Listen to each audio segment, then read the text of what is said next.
दुपारच्या सत्रात यवतमाळ जिल्ह्याच्या राळेगाव, कळंब, पुसद, महागाव या भागामध्ये जर पाहिलं तर गारपीट जी आहे ती मोठ्या प्रमाणात झाली। वादळी वाऱ्यासह मोठ्या प्रमाणात गारपीट झाल्यानं सध्या या ठिकाणी असलेल्या गव्हाचं त्यासोबतच भाजीपाला, फुलशेतीचं, हरभऱ्याचं मोठं नुकसान जे आहे ते झाल्याचं पाहायला मिळत आहे।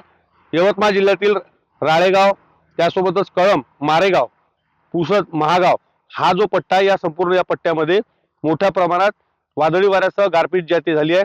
अवकाळी पावसाच्या या थैमानानं मोठं नुकसान जे आहे ते या ठिकाणी शेतकऱ्यांचं मोठ्या प्रमाणात केलेलं आहे। आपल्यासोबत बोलण्यासाठी शेतकरी आहेत। दादा, किती एकर मध्ये तुमचा हा गहू पेरला होता आणि किती नुकसान साधारणतः झालेलं आहे? कशा पद्धतीने गारपीट झाली? 3 एकर मध्ये गहू पेरला। 3 एकर मध्ये गहू पेरला ना, अर्धा पाऊण तास गारपीटच झालं। त्याच्यामध्ये आमचं 70 पोत्याचं नुकसान झालं गव्हाचं। नाही निदान म्हणलं तर 1.5-2 लाखाचा गव्हाचा हे झालं खर्च समजा। अजून का पेरलाय? चना आहे, भाजीपाला आहे। त्यांना किती पेरलाय? चना 2 एकर चना आहे। एकूण किती केलं असेल सगळं गहू आणि चना मिळून? गहू चना मिळून 2.5 लाखाचं नुकसान झालंय।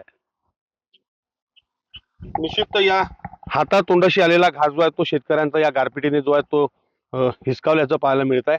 संपूर्ण यवतमाळ जिल्ह्यातल्या या संपूर्ण बाधित तालुक्यामध्ये मोठ्या प्रमाणात नुकसान जे आहे त्या अवकाळी गारपिटीचा या ठिकाणी झालेला मोठा फटका जो आहे तो शेतकऱ्यांना या ठिकाणी बसलेला आहे। विवेक गावंडे, TV9 मराठी, राळेगाव, यवतमाळ।